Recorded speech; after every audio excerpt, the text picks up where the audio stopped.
네, 대학 청년부 여러분 반갑습니다. 한 주 동안 잘 지내셨죠? 오늘도 지난주에 이어서 두 번째 우리 안중덕 목사님의 5가지 코로나 시대에 던지는 하나님의 메시지는 뭔가에 대해서 오늘 두 번째 시간입니다. 자, 두 번째는 이런 주제입니다. 손을 자주 씻으라는 것은 마음을 깨끗이 하라는 뜻입니다. 라고 말씀해 주십니다. 여러분, 오늘 손 몇 번 씻으셨습니까? 코로나 때문에 우리가 손 씻는 것이 사실은 습관처럼 돼버린 그런 시대를 살고 있는데, 여러분, 실제로 이 감염병 예방에 있어서 이 손 씻기가 굉장히 중요하다고 그래요. 왜냐하면 이 손에 굉장히 많은 세균이 살고 있다고 합니다. 그래서 이 손을 씻는 것이 굉장히 중요한데, 여러분, 이 사진을 한번 보십시오. 이 사진 뭐냐면요, 밖에서 놀다가 들어온 아이의 손을 그 세균이 얼마나 많은지를 실험한 거예요. 그러니까 이 세균을 48시간 동안 배양을 한 결과가 이렇다라고 하는 거예요. 그러니까 손에 굉장히 많은 세균이 살고 있다는 거죠. 실제로 우리 신체 부위 중에 가장 많은 세균이 살고 있는 곳, 그곳이 바로 손입니다. 다른 곳이 아니고, 손이 첫 번째고요. 또 충격적인 게 뭔지 아십니까? 두 번째가 입이라는 거예요. 그리고 세 번째는 배꼽, 이런 식으로 나갑니다. 그래서 이 손 씻기가 굉장히 중요하고, 오히려 마스크를 쓰는 것보다 손을 씻는 것이 더 중요하다라고 말할 정도로 손 씻기가 중요한 그런 시대를 살고 있습니다. 그래서 안중덕 목사님께서는 우리가 이와 같은 코로나 시대를 살아가면서 하나님께서 손을 씻게 하시는 이유, 손을 씻는 이유를 통해서 우리에게 던지는 메시지가 무엇인가라고 얘기했을 때, 그것은 바로 마음을 깨끗이 하라는 뜻입니다 라고 적고 있습니다. 우리가 이 메시지를 들으면 생각나는 구절이 하나 있죠. 바로 예수님께서 산상수훈으로 주신 말씀 가운데 팔복의 말씀이 있는데, 그 팔복 말씀 가운데도 6번째 말씀이 바로 마음이 청결한 자는 복이 있나니 하나님을 볼 것이다 라는 이 말씀, 우리가 생각납니다. 여러분, 그렇다면 우리가 이 말씀을 통해서 한번 마음이 깨끗하다, 마음이 청결하다 라는 말이 무슨 말인가 한번 생각해 보기를 원하는데, 예수님의 산상수훈에 나오는 마음이라는 단어를 살펴보면 헬라어로 카르디아라는 단어를 사용합니다. 카르디아. 이 말은 신체적으로는 신체의 중심기관, 그리고 비유적으로는 감정이나 사고의 중심지라는 의미가 있고, 또 신학적으로는 생명의 자리라는 그런 뜻이 있습니다. 자, 그리고 청결이라는 단어를 헬라어로 카다루스라는 단어를 쓰고 있는데, 유대교 정결 예식에서 사용된 용어입니다. 특별히 도덕적으로, 종교적으로 정결해야 한다는 그런 의미를 가지고 있습니다. 그래서 여러분, 정리해보면 그런 거죠. 마음이 청결하다 혹은 마음이 깨끗하다 라고 하는 말은 결국에는 모든 감정과 사고와 모든 행동의 원천인 생명의 자리라고 말하는 그 마음이 도덕적으로, 종교적으로 깨끗한 상태, 그래서 아무런 거리낌이 없는 그런 상태를 가리켜서 마음이 청결하다 혹은 마음이 깨끗하다 라고 얘기할 수 있는 것입니다. 여러분, 그렇다면 우리는 다시 한번 질문을 할 수 있습니다. 도덕적으로 그리고 종교적으로 깨끗한 마음이란 또 무엇인가 라는 질문을 던질 수 있겠죠. 여러분, 우리가 도덕적으로 깨끗하다라는 것은 우리가 쉽게 이해할 수 있겠죠. 물론 여러분, 우리가 도덕적이라는 이 말 자체를 정확하게 개념 정리할 수 있는 것은 아닙니다만, 우리가 살고 있는 이 시대, 그리고 이 문화권 안에서 적어도 우리 마음에 거리낌이 없는 도덕적인 어떤 규율이나 윤리적인 어떤 강령들, 그것들을 지켜낼 때 우리가 양심적으로 느끼는 어떤 깨끗함을 우리가 생각할 수 있겠죠. 그런 정도의 도덕적인 정결함을 얘기할 수 있겠습니다. 그런데 이제 종교적으로 깨끗하다라는 말이 무엇일까? 이것이 우리가 기독교에서 말하는 깨끗함, 정결함이라는 말과 연결이 될 텐데, 아마도 이 주제가 오늘 메시지에서 중요한 주제일 것 같습니다. 이 주제에 여러분, 우리가 접근하기 위해서 제가 좀 전에 말씀드린 우리 마음이라는 단어가, 그 헬라어 단어가 가지는 의미 중에 신학적인 의미가 있다고 그랬죠. 그게 바로 생명의 자리라는 의미가 있다. 그러니까 마음은 생명의 자리이다 라고 말했던 이 말을 우리가 생각해 봐야 되겠습니다. 여러분, 마음이 여러분 생명의 자리라고 말하는 것은 바로 우리 인간에게 있어서 어찌 보면 가장 중요한 부분이 바로 마음이다 라는 말과 같습니다.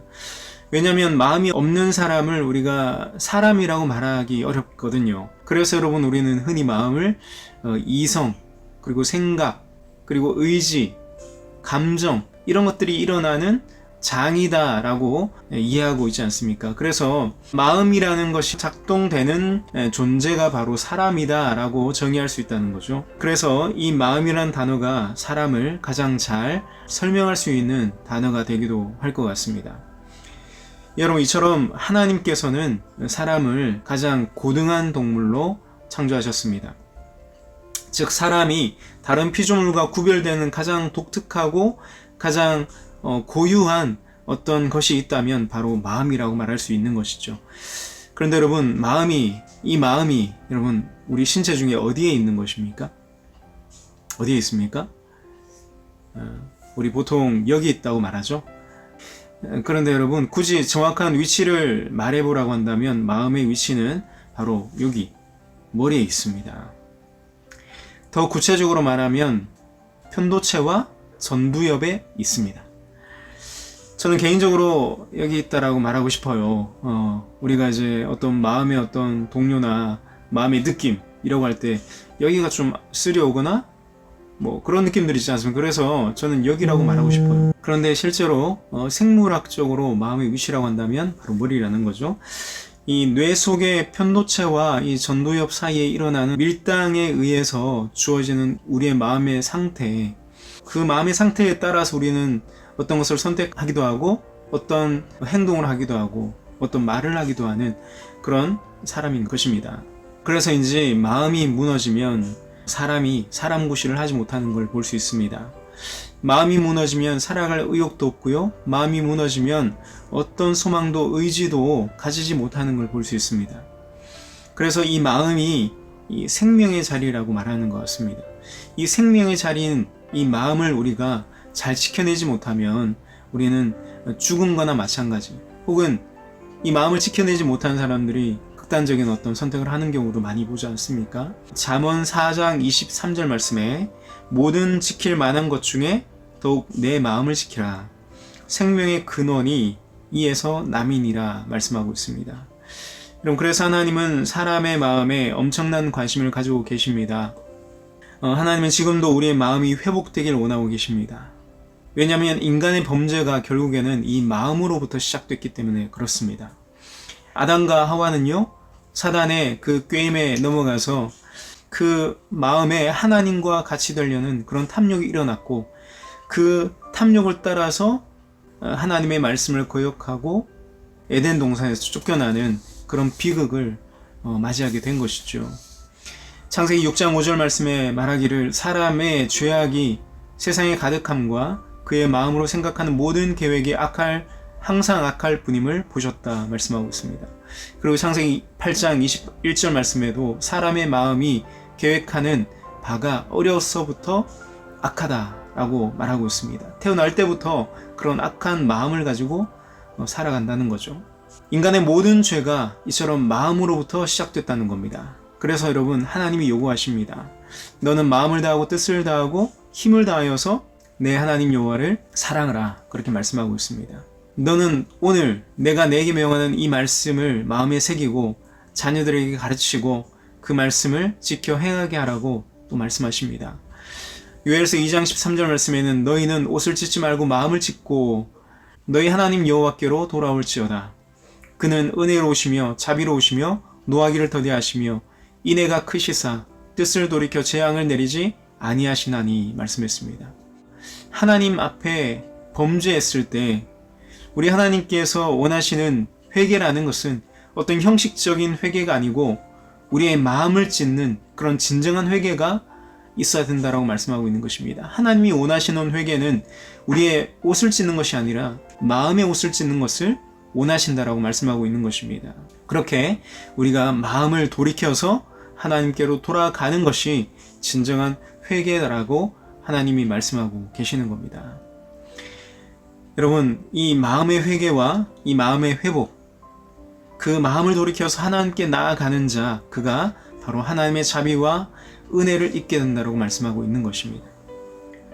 자, 그래서 하나님의 관심은 이 마음에 있는 것입니다. 결국 마음의 청결함, 마음의 깨끗함이라는 것은 예수 그리스도를 믿어서 그 마음의 완악함과 거역과 교만과 불순종과 그 마음의 시기와 모든 죄악을 버리고 예수 그리스도의 피로 말미암아 깨끗함을 입어서 정결하게 되는 것, 그것을 말하는 것입니다. 그가 하나님을 보게 된다라고 말씀하고 있는 것입니다. 여러분, 욥의 이야기가 생각납니다. 욥이 극심한 고난 가운데 하나님을 결국 만났을 때 그가 고백하는 말이 있지 않습니까? 내가 전에는 귀로만 듣던 하나님을 이제는 내가 눈으로 배웁니다라고 고백하고 있습니다. 여러분, 우리가 하나님을 볼 수 없는 존재였지 않습니까? 우리가 지은 죄 때문에 하나님을 대면할 수 없고 하나님 앞에 나아갈 수조차 없는 그런 존재였습니다. 그러나 예수 그리스도의 정결케 하시는 그 피로 말미암아 우리가 정결함을 입을 때 비로소 하나님을 대면할 수 있고 하나님의 얼굴을 볼 수 있는 그런 존재가 되는 것입니다. 어떻게요? 우리의 마음이 깨끗함을 입을 때 가능하다는 것입니다.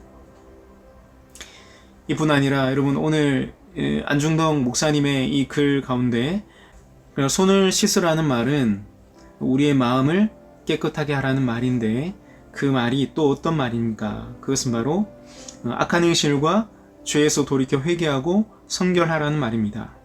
안과 밖이 깨끗하여야 자신도 살고 남도 살 수 있다는 말입니다. 마음의 거울을 닦아야 자신이 보이고 마음의 창을 닦아야 이웃도 보일 것입니다. 자, 마음이 깨끗한 자는 깨끗한 마음의 그 거울을 통해서 자신을 볼 수 있다는 겁니다. 자신이 얼마나 연약한지, 얼마나 부족한 존재인지, 얼마나 죄가 많은 존재인지에 대해서 그 거울을 통해서 볼 수 있다는 것입니다. 여러분, 볼 수 있다는 것이 얼마나 놀라운 것인지 아십니까? 우리가 얼굴에 어떤 티가 묻어 있을 때 보지 못하면 지울 수 없습니다. 그러나 보게 되면 문제를 해결할 수 있다는 거죠. 또 어떤 얘기를 합니까? 그 마음의 창문이 깨끗한 사람이라야 그 마음의 창을 통해서 이웃을 또한 바라볼 수 있는 그런 사람이 된다는 거죠. 옳은 말씀 아닙니까, 여러분? 그렇죠? 마음이 깨끗한 자가 자신의 추함을 알고 자신의 연약함과 죄됨을 압니다. 더 나아가서 마음의 창이라는 그 창을 깨끗이 하는 자가 바로 이웃을 돌아보는 자, 이웃의 처지와 이웃의 형편을 돌아보고 그를 도와주고 구제할 수 있는 그런 따뜻한 사랑을 행하는 자가 될 수 있다는 이야기를 하는 것입니다. 이처럼 마음이 깨끗한 자가 하나님을 볼 수 있다는 이 말의 의미, 우리가 좀 살펴보았습니다. 네, 오늘 어쩌다 보니까 설교가 되고 말았습니다. 그렇지만 우리가 이 안중덕 목사님의 이 글을 통해서 우리 하나님의 말씀을 더욱 깊이 묵상할 수 있게 된 것 같습니다. 여러분, 한 주간 사시면서 여러분 손을 씻을 때마다 이 말씀을, 이 하나님의 메시지를 기억할 수 있으면 좋겠습니다. 이렇게 손을 씻으라는 것은 하나님께서 내 마음을 깨끗이 하라는 말씀이구나 라는 것을 여러분들이 머릿속에 기억하시고 새기며 이 한 주간 정말 하나님께서 기뻐하시는 성결한 마음으로 주님 앞에 드려지는 귀한 삶을 살 수 있기를 바라겠습니다. 한 주간도 승리하시기를 주의 이름으로 축원드리겠습니다.